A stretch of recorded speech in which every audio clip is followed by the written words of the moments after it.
Why did the judge let you live? Because he knows what I'm about to do. The lights in the arena died first, then came the sound. Not a roar, not a growl, but a silence so heavy it pressed against the eardrums like water at depth. 3,000 recruits stood in the dark, and every single one of them stopped breathing at the same moment. Because the judge was awake. It didn't walk. It arrived, the way a shadow arrives before a storm. No footsteps, no warning, just a shape unfolding out of the black, 8 meters of fused muscle and obsidian plating, eyes like twin furnaces buried under a glacier. The Krivix Combine had built their entire officer selection around this one creature because the judge could not be lied to, could not be bribed, could not be fooled by armor or rank or bravado. It smelled fear the way other predators smelled blood, and it had never once, in 1,100 cycles of testing, let a coward pass. Tonight, 41 recruits stood in the selection line. 40 of them were battle-bred, Krivix war orphans raised on combat stims since birth, Tholarian shock troops with reinforced spines, a pair of fairies twins whose bones had been laced with crystal to survive their homeworld's gravity. The 41st was a human. Nobody had wanted him there. The Combine had only admitted Earth to the exchange program because Earth's diplomats wouldn't stop asking, and because letting one soft, clawless species fail spectacularly was cheaper than another border skirmish. The recruits had taken one look at him during intake. No scales, no plating, skin that bruised if you looked at it wrong, and decided the only question left was how fast he'd break.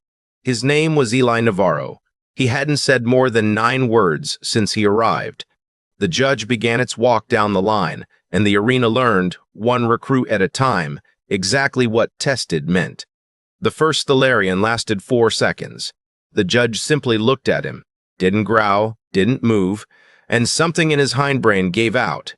He was on his knees before the handlers even reached him, weeping into the sand, and the judge moved on without so much as a sniff. A fairy's twin tried to stare it down. Big mistake. The judge exhaled once, a blast of superheated air that peeled the recruit's confidence off him like old paint, and he folded sideways, unconscious before he hit the ground. By the 15th recruit, the arena had gone graveyard quiet. Even the instructors on the observation deck had stopped taking notes.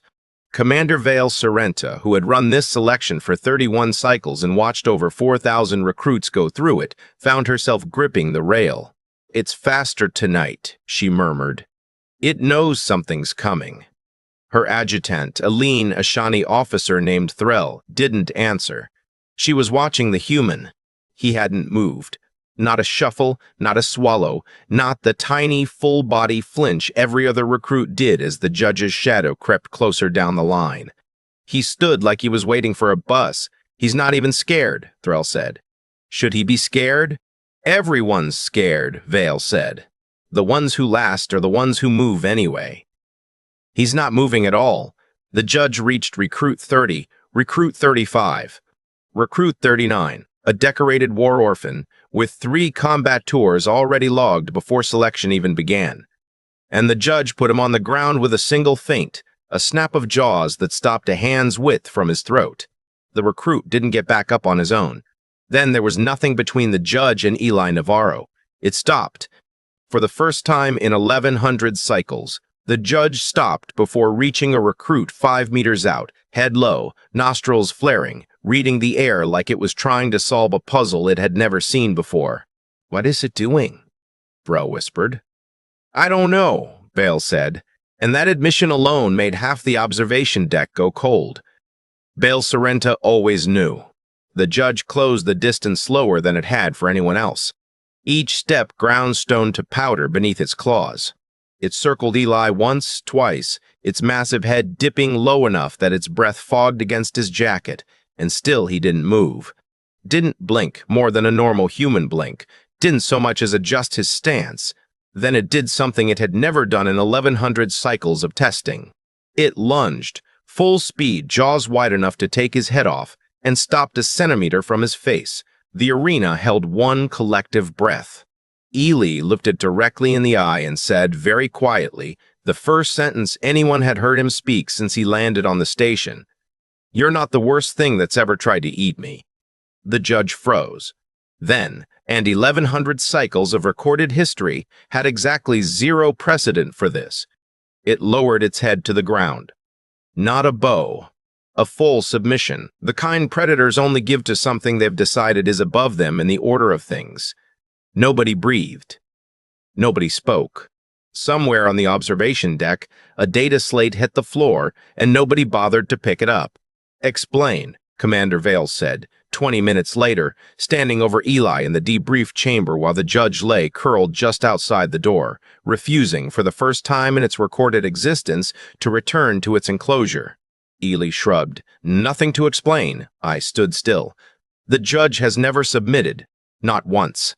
Not to your commanders, not to champions, not to things that could crack a bulkhead with one hand. Maybe it recognized something." Vale pulled up his intake file. Thin, mostly redacted. The kind of file that told you more by what was missing than what was there. Under notable history, there was a single line: survived unassisted wilderness incident, age 11, duration 6 days. 6 days, she read aloud. Alone. At 11 years old. What happened? Eli's eyes didn't move from the door, where the judge's massive shape blocked the light. There were things in those woods a lot bigger than me. A lot hungrier, too. I learned something most people never have to learn. What's that? Standing still isn't the same as being brave. It's just what's left when you've already survived worse and your body's forgotten how to run. Vale said nothing for a long moment.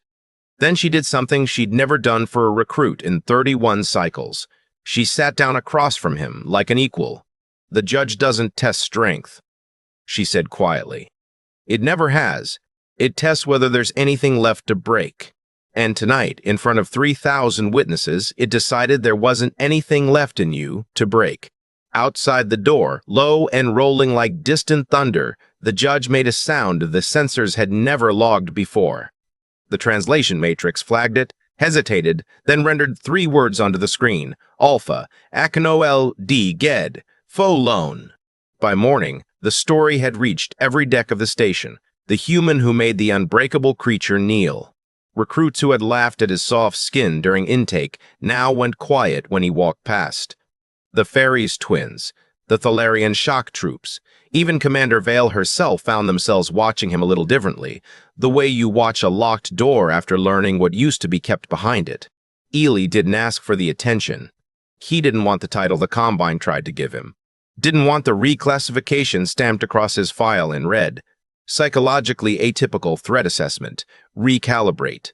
All he wanted was to be left standing still, because for the first time since he was 11 years old, alone in those woods with something ancient and hungry, breathing down his neck, standing still didn't feel like waiting to die. It felt like being home.